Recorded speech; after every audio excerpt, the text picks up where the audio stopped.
Ang mabuting balita ng Panginoon ayon kay San Marcos.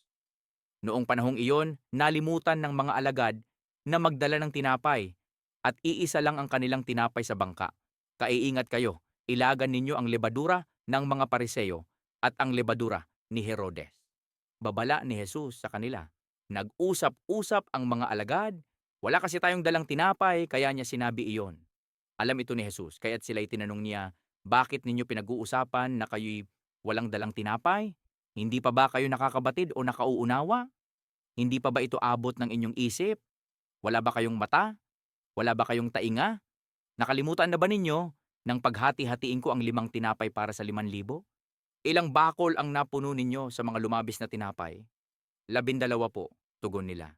At nang paghati-hatiin ko ang 7 tinapay para sa 4,000, ilang bakol na malalaki ang napuno ninyo? Tanong niya. 7 bakol po, tugon nila. At hindi pa rin ninyo nauunawaan? Wika niya. Ang mabuting balita ng Panginoon.